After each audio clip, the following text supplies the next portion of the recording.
नमस्कार, आप देख रहे हैं एबीपी गंगा। मैं हूं स्नेहलता और उत्तराखंड प्राइम की शुरुआत बड़ी खबर के साथ। बड़ी खबर देहरादून से है। विधानसभा के बाहर धरने पर बैठे बर्खास्त कर्मचारी, खबर मिल रही है जहां 2016 के बाद वालों पर कार्रवाई की मांग को लेकर ये लोग धरने पर बैठे हैं। अभी तक की सभी भर्तियों की जांच हो, ये मांग कर रहे हैं कर्मचारी। 2016 से 21 तक 228 कर्मचारियों को बर्खास्त किया गया है और अब देखिए तमाम कर्मचारी लामबंद होकर के धरना प्रदर्शन करते नजर आ रहे हैं, हाथ में तख्तियां, बैनर और नारेबाजी करते। मांग ये है कि 2016 के बाद वालों पर कार्रवाई होनी चाहिए। 2016 के बाद से जितनी भर्ती हुई है उसकी जद में आने वाले लोगों पर कार्रवाई की मांग करते हुए धरना प्रदर्शन की तस्वीरें, ये नारेबाजी करते कर्मचारी हैं और अभी तक की सभी भर्तियों की जांच हो, ऐसी मांग है। 2016 से 21 तक 228 कर्मचारियों पर कार्रवाई हुई है, उन्हें बर्खास्त किया गया है और अब ये कार्रवाई के बाद कर्मचारियों को आप देख रहे हैं जो धरने पर बैठे लामबंद हो चुके हैं। देहरादून की तस्वीरें हैं। विधानसभा के बाहर धरने पर बैठे बर्खास्त कर्मचारी, 2016 के बाद वालों पर भी कार्रवाई हो, इसी पर विरोध प्रदर्शन। यही है कि मैडम उनको बचाना चाहती है, क्योंकि खंडूरी जी की भर्ती हो, चाहे यशपाल आर्या जी के भर्ती हो, चाहे प्रकाश पंत जी की भर्ती हो, हरबंस कपूर जी की भर्ती हो, लेकिन उनको आज मैडम ये कहती है कि वो विनियमित हो गए हैं। मैं अब कहाँ जाऊँगा, मेरे बच्चे रोड पे हैं, मैं क्या करूँगा, मेरी समझ में खुद नहीं आ रहा। मैं आत्महत्या करने के लिए भी तैयार हूँ। मेरी ना उम्र बची है ना कुछ बचा है। मैं चाहता हूँ, जब मैडम ने एक कोटिया समिति बनाई थी उसमें ये हुआ था कि 2001 से ही जो है सारी भर्तियां जो है अवैध और ये हैं, तो उसमें मैडम ने एफिडेविट भी कोर्ट में दिया था कि 2001 से ही सभी भर्तियां जो हैं वो गलत हैं। तो उनमें 2016 के बाद ही हमें बाहर क्यों किया गया, 2016 से पहले वालों के लिए विधि राय क्यों नहीं ली गई?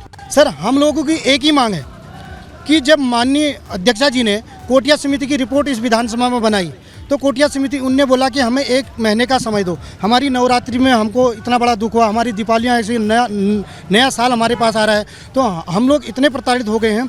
6 साल हमें नौकरी करते करते यहाँ हो गए। हम मैडम से यही कहना चाहते हैं कि जब कोटिया समिति ने 2001 से लेकर के 2022 तक की सारी नियुक्ति को एक ही प्रोसेस में माना है, तो आखिर 2016 के बाद वालों ने जिनको 6-6 साल नौकरी करते हो गए, हम बेरोजगारों का दोष क्या है? तो देखिए तमाम कर्मचारियों का अपना पक्ष है, उनका दुख है और सवाल भी है कि आखिरकार इससे पहले की भर्ती वालों पर कार्रवाई कब होगी। यहीं पर हमारे सहयोगी भी मौजूद थे, उनकी एक रिपोर्ट देखते हैं। उत्तराखंड विधानसभा से हटाए गए तमाम कर्मचारी अब धरने पर बैठ गए हैं और विधानसभा गेट के बाहर तमाम कर्मचारी सड़क पर आप देखेंगे तो धरने पर बैठे हैं और ये पूरी तरह से विधानसभा द्वारा जो इनको हटाने की प्रक्रिया अपनाई गई है उसके खिलाफ ये पूरी तरह से लामबंद हो गए हैं। और इसमें कहीं ना कहीं साफ तौर पर इन लोगों का ये कहना है कि जिस तरह से एक समिति बनाकर इन लोगों को हटाया गया, वो हटाने की जो प्रक्रिया है पूरी तरह से गलत है, क्योंकि उत्तराखंड विधानसभा में 2000 से लेकर जो भर्तियाँ की गई हैं उसमें एक ही नियम अपनाया गया है। उसी नियम के तहत इन सभी कर्मचारियों की विधानसभा में भर्ती की गई थी। तो फिर कार्रवाई 2016 के बाद जो कर्मचारी भर्ती किए गए थे उन पर क्यों की गई है, उन 228 कर्मचारियों को क्यों हटाया गया है? तो इसके साथ साथ ही इनका यह भी आरोप है कि जिन लोगों ने भर्तियां की गई हैं, जो नियम प्रक्रिया थी उसकी, उन नियम के तहत जिन लोगों ने भर्ती की हैं वो भी कहीं ना कहीं इसके दोषी हैं, तो कार्रवाई उन लोगों पर भी होनी चाहिए। और साफ तौर पर यह मांग है कि जो नियम अपनाए गए हैं उन नियम के तहत इनकी भर्ती हुई है, तो 2000 से लेकर अब तक की जो भर्तियां हुई हैं उन सभी भर्तियों को निरस्त कर देना चाहिए। 2000 से लेकर 2016 के बाद के कर्मचारियों को क्यों हटाया गया है? देहरादून से अपने सहयोगी क्रिस्टोफर लॉरेंस के साथ पंकज राणा, एबीपी गंगा। तो विधानसभा के बाहर धरने पर बैठे कर्मचारियों को कांग्रेस का समर्थन मिल रहा है। कांग्रेस प्रदेश अध्यक्ष करण माहरा ने धरने पर बैठे कर्मचारियों की मांग को जायज बताया। करण माहरा का कहना है कि बर्खास्त कर्मचारियों का कोई दोष नहीं है, बल्कि उन अध्यक्षों पर कार्रवाई होनी चाहिए थी जिन्होंने इस तरीके की नियुक्तियां दी हैं, नियुक्तियों को मंजूरी दिया है। तो देखिए विपक्ष की भूमिका में करण माहरा ने क्या कुछ कहा, यह भी हम आपको सुनवाते हैं। देखिए, कांग्रेस ने पहले दिन से अपना स्टैंड यही रखा था कि हम किसी की नौकरी ख़त्म करने के लिए बात नहीं कर रहे हैं। नैतिकता का पतन तो राजनेताओं ने किया और परंपराओं का पतन जो है वर्तमान अध्यक्ष जी ने किया। राजनेताओं ने अपने अयोग्य परिवारजनों को उस बिगड़ी हुई व्यवस्था के तहत बैकडोर भर्ती कराई। चलिए सीधे लिए चलते हैं आपको देहरादून। हमारे सहयोगी पंकज राणा मौजूद हैं जो इस पूरे प्रदर्शन को नजदीक से देख रहे हैं। और अब पंकज, विपक्ष की बात कर लें या सत्ता पक्ष की बात कर लें, अध्यक्ष तो दोनों पक्ष के बने हैं और भर्तियां दोनों ही दरमियान हुई हैं, लेकिन अब जो करंट सिचुएशन है इसे लेकर के प्रशासन की तरफ से क्या सुगबुगाहट है, कब तक सुना जाएगा इन लोगों को, कोई जानकारी? देखिए स्नेहलता, विधानसभा अध्यक्ष ने जब इन सभी लोगों को हटाया था तो उस वक्त ही हाईकोर्ट गए, हाईकोर्ट से भी ये केस हार चुके हैं, सुप्रीम कोर्ट से भी ये केस हार चुके हैं, क्योंकि सुप्रीम कोर्ट ने विधानसभा अध्यक्ष के जो फैसला लिया था उस पर मोहर लगा दी है। तो आगे अब क्या निर्णय लेने वाले हैं ये लोग, ये अभी कुछ कह नहीं सकता, क्योंकि इनका ये कहना है कि जिस नियमों के तहत जो 2000 से लेकर 2000 के बाद जितनी भी भर्तियाँ हुई हैं उसी नियम के तहत इनकी भर्तियाँ की गई थी। तो फिर 2001 से जो भर्तियाँ हुई हैं उन पर क्यों नहीं कार्रवाई की गई, और 2016 में जो भर्तियाँ की गई थी उन पर क्यों कार्रवाई की गई, ये एक बड़ा सवाल इन्होंने खड़ा किया है। और दूसरा ये भी कहना है कि सिर्फ भर्ती किए हुए कर्मचारी ही क्यों आरोपी हैं, जिन लोगों ने भर्ती किया था उन पर क्यों नहीं कार्रवाई की जा रही है। विधानसभा अध्यक्ष की उस समिति पर भी सवाल खड़े किए हैं, कोटिया समिति पर, जिस समिति ने इस पूरे मामले की जांच की थी। 2016 से लेकर जो भर्तियां की गई थे उनको नियम विरुद्ध माना गया था और विधानसभा अध्यक्ष ने इन सभी कर्मचारियों को बाहर का रास्ता दिखा दिया था। अब ये साफ तौर पर यह बात कह रहे हैं कि जब तक पूरे प्रकरण पर एक सम्मत कार्रवाई नहीं होती, यानी कि 2000 से लेकर अब तक की जो भर्तियां हुई हैं उन पर एक तरह से न्याय होना चाहिए, उन पर भी कार्रवाई होनी चाहिए, तब तक वो इसी तरह से जो आंदोलन है वो करते रहेंगे। लेकिन इसमें क्योंकि विधानसभा अध्यक्ष का ये भी कहना है कि वो इस पर अभी विधिक राय ले रही है, जो समिति ने जांच की थी 2001 से लेकर 2011 तक की जितनी भर्तियां हैं उन पर एक विधिक राय ली जा रही है। 3 महीने का उन्होंने वक्त दिया था कि 3 महीने तक इस पर विधिक राय ली जाएगी और उसके बाद आगे ही कार्रवाई की जाएगी। लेकिन अभी क्योंकि देखिए 3 महीने का लगभग वक्त हो चुका है और उस पर विधानसभा अध्यक्ष का कोई बड़ा फैसला नहीं आया है। और उनका ये भी कहना है कि जिन विधानसभा अध्यक्षों द्वारा, चाहे वो पूर्व के रहे हों या उससे पहले के रहे हो, जो भी सरकारें रही हो, उन्होंने हर तरह से इसी नियम के तहत विधानसभा में भर्तियां की हैं, तो फिर जो भर्ती करने वाले लोग हैं उन पर भी कार्रवाई की जानी चाहिए, उनको भी दोषी माना जाना चाहिए। ये कांग्रेस भी मांग उठा रही है। और कांग्रेस के जो पूर्व अध्यक्ष हैं, विधानसभा अध्यक्ष रहे हैं गौतम कुंजवाल, उन्होंने तो ये तक कह दिया कि अगर उन पर कानूनी कार्रवाई होती है और वो दोषी पाए जाते हैं तो वो जेल जाने के लिए तैयार है। तो ऐसे में अब सवाल खड़ा हो गया कि पार्टी भाजपा इस पर क्या कार्रवाई करती है, क्योंकि विधानसभा अध्यक्ष जब प्रेमचंद अग्रवाल थे उनके दौरान भी ये भर्तियां की गई थी और वो अभी कैबिनेट में शामिल है। तो अब देखना होगा कि जो आंदोलन चल रहा है वो किस रुख में जाता है और उसका क्या आगे नतीजा हो पाता है। इसमें पर्दे के पीछे कौन कौन सी पार्टियों की और क्या क्या स्ट्रैटेजी है, ये तमाम चीजें भी खुल करके सामने आएंगी। विपक्ष का सामने आना तो आ चुका है, लेकिन अगर ये और मामला पीछे जाता है तो विपक्ष भी इसके दायरे में आएगा। पंकज, ये किसी से नहीं छुपा है, आप नजर बना करके रखिएगा। फिलहाल जानकारी के लिए शुक्रिया। आइए आगे बढ़ते हैं, जहां बात करते हैं धारचूला से खबर। नेपाल की एक और साजिश का खुलासा हुआ है। काली नदी में मलबा डाल रहा है नेपाल और मलबा डालने से बहाव का रुख भारतीय क्षेत्र की तरफ हुआ है। नदी का बहाव बदलने के तटबंध निर्माण में दिक्कत आने की यह खबर मिल रही है। नेपाल से नदी में मलबा हटाने का वादा तो जरूर हुआ था, लेकिन 7 दिसंबर की बैठक में दोनों देशों में सहमति के बावजूद खबर यह मिल रही है कि मलबा काली नदी में डाला जा रहा है और काली नदी के बहाव को तटीय क्षेत्र की तरफ करने की वजह से जो तटबंध, जो बांध बन करके तैयार होना था, उसमें दिक्कतें आ रही हैं। तो लगातार मलबे वाली साजिश सामने आ रही है नेपाल की ओर से। काली नदी में लगातार मलबा डालने की खबर।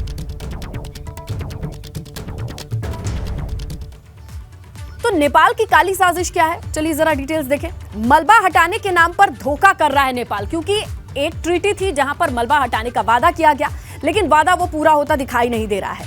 नेपाल ने नदी के किनारे से मलबा हटाने का वादा किया था। रोड़े और जो सामग्री है उसे हटाने की वादे के बावजूद नेपाल काली नदी में उसे डंप कर रहा है। काली नदी के प्रवाह को विस्तार मिल पाना मुश्किल है। इस तरीके से 7 दिसंबर को भारत और नेपाल को एक टेबल पर बैठकर बातचीत करते देखा गया। समन्वय समिति में एक बैठक हुई और धौली निकेतन में NHPC में ये मीटिंग हुई थी। बैठक के 2 दिन बाद नेपाल ने मलबा हटाने का काम शुरू किया था। मलबा हटाने जाने तक तटबंध का जो निर्माण कार्य है वो मुश्किल है, क्योंकि लगातार मलबा से पानी का फ्लो बिगड़ता चला जा रहा है। और कुल मिलाकर के ये कंडीशन ऐसी है कि मलबा हटाने का वादा करने के बावजूद भी माफ कीजिएगा, भारत नेपाल का विवाद आखिरकार है क्या, आइए इसकी डिटेल में जाएं। तय यह है कि 2020 में नेपाल ने राजनीतिक नक्शा जारी किया था। काला पानी, लिम्पियाधुरा, लिपुलेख को अपने क्षेत्र में नक्शे में दिखाया। 2020 में राजनाथ सिंह ने धारचूला में सड़क संपर्क मार्ग का उद्घाटन किया। नेपाल ने इसका विरोध किया और लिपुलेख पर अपना दावा फिर से किया। दोनों देशों में कई दिन तक तनातनी रही। 2020 में ही नेपाल ने विवादित नो मैन्स लैंड पर कब्जे की भी कोशिश की। अब भारत अपने क्षेत्र में तटबंध का यानी बांध का निर्माण कर रहा है। इस पर भी नेपाल की तरफ से विरोध जताया जा रहा है। तटबंध निर्माण को लेकर के विवाद है और अब देखिए इसी तटबंध के निर्माण में दिक्कत आ रही है क्योंकि काली नदी में मलबा डाला जा रहा है और पानी का फ्लो चेंज हो रहा है। ये सब कुछ जानबूझकर हो रहा है और वादे के खिलाफी के तहत हो रहा है। आइए जानने की कोशिश करते हैं, हमारे सहयोगी ज्यादा डिटेल के साथ मौजूद हैं। नीरज का रुख करेंगे। नीरज, एक बात बताइए कि जिस तरीके से 7 दिसंबर बहुत दूर तो नहीं है, वादा तो यही किया गया था, लेकिन क्या सबूत है कि हम कह सकते हैं नेपाल अभी भी मलबा डंप कर रहा है? जैसे कि कल ही यहाँ पे कल और अभी भी लगातार यहाँ पे नेपाल के द्वारा काम किया जा रहा है, लेकिन नेपाल लगातार जो वहाँ पे जो बादल फटने के बाद मलबा इकट्ठा हुआ है उसको सीधे काली नदी पे डाल रहा है, जिससे जो भारतीय क्षेत्र में काम कर रही है कंपनी संस्था जो यहाँ पे तटबंध का निर्माण कर रही है उसको काफी ज्यादा परेशानी का सामना करना पड़ रहा है, जिससे पानी का फ्लो सीधे भारतीय क्षेत्र में हो जा रहा है, तो तटबंध का कार्य नहीं हो पा रहा है। 7 तारीख को जिस तरीके का वादा हुआ था, जैसी मीटिंग हुई थी, उसके बावजूद कब से फिर से मलबा डालना शुरू कर चुका है नेपाल? जैसे कि 7 तारीख को मीटिंग हुई थी, दोनों देशों की सहमति बनी थी, जिसमें नेपाल ने ये कहा था कि हम सारा मलबा हटा के अन्य जगह डालेंगे, लेकिन वहाँ कहीं देखने को ऐसा मिल नहीं रहा है कि नेपाल अपना मलबा हटा के दूसरी जगह डाल रहा हो, लेकिन नेपाल सीधे सीधे मलबा आप तस्वीरों में देख सकते हैं कि नदी में डाल रहा है, और जिससे अब जो नदी का रुख है भारतीय क्षेत्र की तरफ हो गया, जहाँ पे भारत तटबंध का निर्माण कर रहा है, तो वहाँ पे तटबंध के निर्माण करने में परेशानी आ रही है। और नेपाल के और से कोई भी ऐसा जो मीटिंग में सैद्धांतिक मीटिंग हुई थी जिस हिसाब से, उस तरीके से कोई भी इस तरीके का व्यवहार नेपाल की तरफ से देखा नहीं जा रहा है। बातें तो हुई लेकिन व्यवहार नहीं है। कहते हैं रोटी बेटी का नाता है नेपाल से, लेकिन इस पूरी एक्टिविटी के बाद किस तरीके की डेवलपमेंट होगी ये देखना जरूरी है। शुक्रिया नीरज। आगे बढ़ेंगे। नैनीताल से बड़ी खबर है। खनन को लेकर उत्तराखंड से बड़ी खबर मिल रही है। हाईकोर्ट ने खनन पर नाराजगी जताई है। खनन में लगी मशीनों को सीज करने का आदेश दिया गया है। नैनीताल हाईकोर्ट ने सभी जिलाधिकारियों को निर्देश दिए हैं, खनन में लगी सारी मशीनें सीज होंगी। हाईकोर्ट ने सख्ती दिखाई है, खनन को लेकर के नाराजगी जताई है। खनन में जितनी भी मशीनें लगी हैं उन्हें सीज करने का आदेश दिया जा चुका है। नैनीताल हाईकोर्ट ने सभी जिलाधिकारियों को निर्देश दिए हैं कि खनन पर बारीक नजर बनाएं, यानी जितनी भी मौजूदा खनन की गतिविधियां हैं उस पर रोकथाम नाकाफी साबित हो रही है। हाईकोर्ट की तरफ से नाराजगी जाहिर की गई। जोशीमठ से खबर है, ठंड का टॉर्चर देखने को मिल रहा है।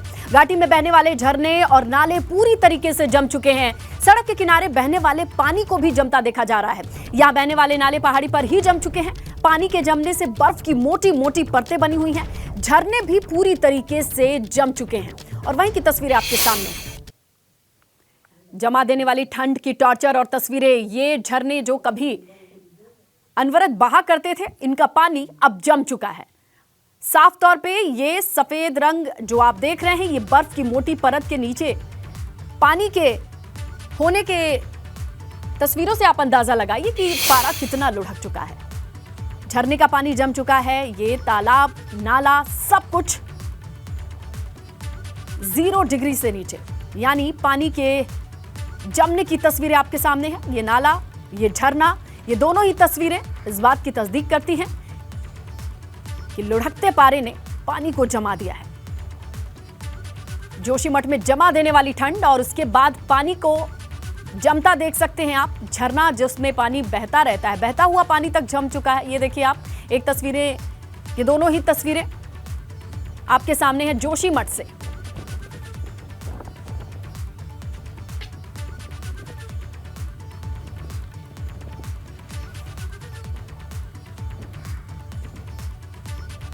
आगे बढ़ते हैं। खबर देहरादून से है। उत्तराखंड में छात्र संघ चुनाव का शोर सुनाई दे रहा है। डीबीएस कॉलेज ने छात्र संघ चुनाव की अधिसूचना जारी की है और अधिसूचना जारी होने के बाद छात्रों में खासा उत्साह दिखाई दे रहा है। आज सुबह 10 बजे से नामांकन भर सकेंगे छात्र। दोपहर 1 बजे तक नामांकन भरे जाएंगे। DAV PG college, MKP college, गुरुवार को जारी होगी अधिसूचना। यह भी आपको बता दें कि प्रदेश के सभी कॉलेजेस में छात्र संघ चुनाव का आगाज हो चुका है। चुनाव की अधिसूचना जारी होने के बाद छात्र काफी उत्साहित हैं। नामांकन के बाद अब कॉलेज में प्रचार जोर पकड़ने वाला है। एबीवीपी, एनएसयूआई के अलावा दूसरे छात्र संगठन भी मैदान में उतर चुके हैं। हालांकि एबीवीपी और एनएसयूआई में सीधी टक्कर मानी जा रही है। आपको बताएं कि कोरोना की वजह से पिछले 2 साल से छात्र संघ चुनाव नहीं हो सके थे, यानी 2 साल बाद फिर से छात्र संघ का चुनाव होने जा रहा है। 24 दिसंबर को प्रदेश भर के कॉलेजेस में छात्र संघ चुनाव होने हैं। इसके साथ ही चुनाव का जो माहौल है वो अब दिखाई देने लगा है।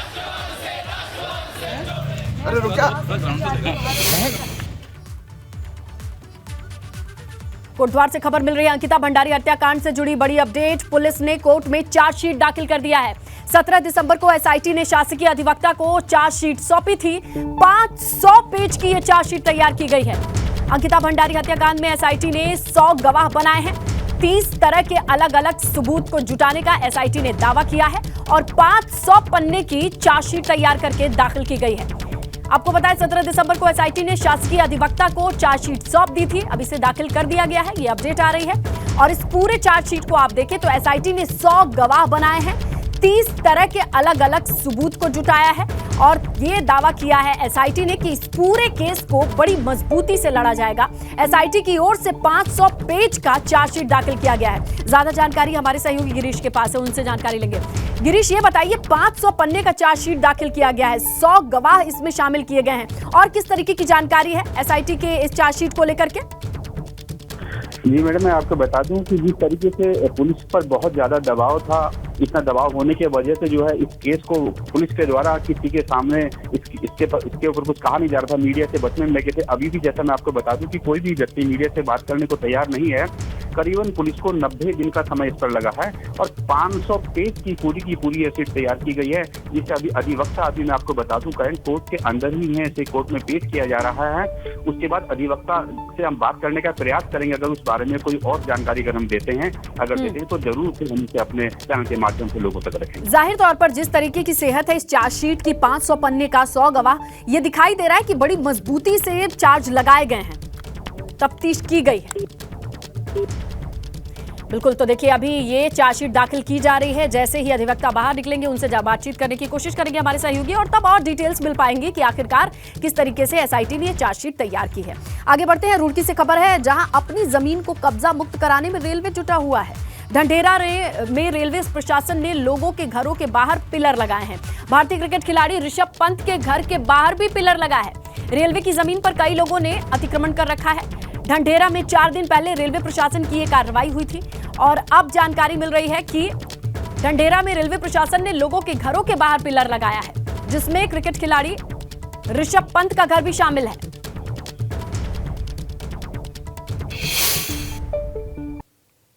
की जमीन को खाली कराया जा रहा है, जो लोगों ने इसको घेर रखा था जो है, और अपना बाउंड्री लाइन पर रेलवे बाउंड्री है उस पर अपना बाउंड्री स्टोन लगा रहे हैं। देखिए, जो इस टाइप के लोग हैं जिन्होंने रेल की ज़मीन दबा रखी है, तो कार्रवाई तो यानी जो प्रशासन जो है अपना करेगा ही कार्रवाई। रुड़की में रेलवे विभाग अपनी ज़मीन को बचाने में जुटा हुआ है। रुड़की के ढंढेरा में इस समय मैं मौजूद हूँ, जहाँ पे दिखाना चाहूँगा कि रेलवे प्रशासन द्वारा जो है जिन लोगों ने कब्जा या अतिक्रमण किया हुआ था, उन लोगों के घरों के बाहर जो है पिलर गाड़ दिए गए हैं। उसमें सबसे प्रमुख जो है इसमें भारतीय क्रिकेट जो खिलाड़ी हैं ऋषभ पंत के घर के बाहर भी रेलवे प्रशासन द्वारा जो है पिलर गाड़े गए हैं। यानी पिछले दिनों जो रेलवे प्रशासन द्वारा यहाँ पर अभियान चलाया गया था, उस अभियान के तहत अब जो है रेलवे विभाग ने बड़ी कार्रवाई कर दी है। जिन लोगों ने अतिक्रमण या कब्जा किया हुआ था, उन लोगों के घर के बाहर जो है अब पिलर गाड़ दिए गए हैं। आखिर रेलवे प्रशासन द्वारा यही चेतावनी दी गई है कि अगर आगे से कोई भी हमारी जमीन पर जो है कब्जा करेगा, अतिक्रमण करेगा, तो उसके खिलाफ वैधानिक कार्रवाई भी की जाएगी। विनीत त्यागी, एबीपी गंगा, रुड़की। आगे बढ़ते हैं। पौड़ी से खबर है, एसएसपी श्वेता चौबे ने जिला में अपराधों की समीक्षा को लेकर बैठक की, जिसमें जिले के सभी थाना प्रभारी मौजूद रहे। मीटिंग में अपराध की संख्या कम करने को लेकर चर्चा हुई, जबकि इनामी अपराधियों की धरपकड़ तेज करने के निर्देश दिए गए हैं। हालांकि बीते महीने पुलिस ने 3 इनामी अपराधियों को पकड़ करके जेल भी भेजा है। वहीं जिले में यातायात नियमों की अवहेलना करने वालों पर भी एक्शन लेने के आदेश दिए गए हैं। ऐसे में एक समीक्षा बैठक बुलाई गई एसएसपी के द्वारा, जहां पर तमाम अपराधों पर किस तरीके से नकेल कसी जाए, इस पर चर्चा हुई। थाना प्रभारियों के साथ आज बैठक की गई और बेसिकली जो हमारा पुलिस रिलेटेड वर्क है उसकी समीक्षा की गई। जो हमारा एक अभियान चल रहा है, जिसमें हमारे वांछित अभियुक्त जो हैं वो और इनामी अपराधी हैं, उनके खिलाफ कार्रवाई करने हेतु सभी को निर्देशित किया गया है। इसी के साथ उत्तराखंड प्राइम में फिलहाल इतना ही। खबरों का सिलसिला जारी है, आप बने रहेंगे एबीपी गंगा के साथ।